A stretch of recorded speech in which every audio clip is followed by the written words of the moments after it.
Au sein du courant pour une écologie humaine, nous proposons une formation qui propose de prendre de la hauteur sur notre condition humaine, dans le temps et dans l'espace, et nous pousse à devenir acteurs d'un monde plus bienveillant.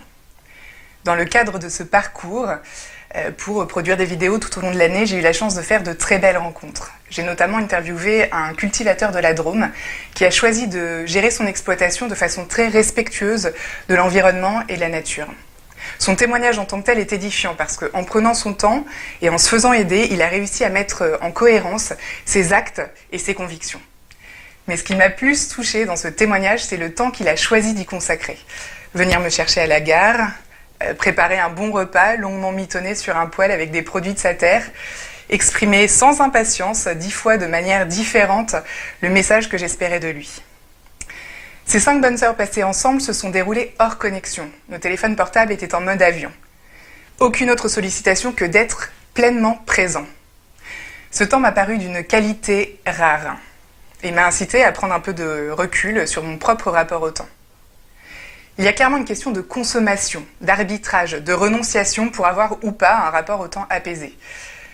En une question, ça donne qu'est-ce qui dans ma vie me prend du temps et ne me nourrit pas. Alors moi, par exemple, je suis une sérivore, j'adore le soir, en rentrant chez moi, quand je n'ai plus aucune obligation, me laisser bercer par des histoires inventées par d'autres, dont les personnages au fil de saison me semblent plus proches encore et familiers que ceux de la vraie vie, et j'avale sans réfléchir beaucoup de bien-pensance, de violence, de vide, tout un package qui, à dose généreuse, me fait plutôt régresser sur de multiples plans.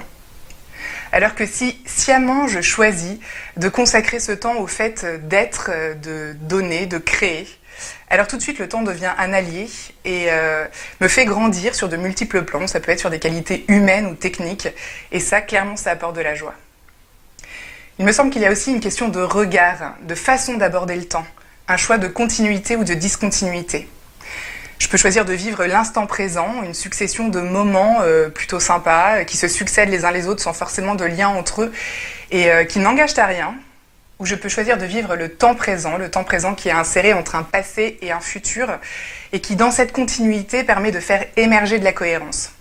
Et évidemment, plus j'ai de cohérence dans ma vie, plus je suis apaisée, plus je suis sereine pour m'ouvrir aux autres et hop, ça y est, le cercle vertueux est lancé. Alors voilà, je trouve ça frappant de voir qu'à petits pas, en prenant son temps, en posant des actes et des choix à hauteur d'homme, comme on dit dans le courant, on peut assembler tous les aspects de sa vie, liés à tout l'homme, avec toutes ses dimensions, ou à tous les hommes, pour en faire émerger du sens et de la cohérence.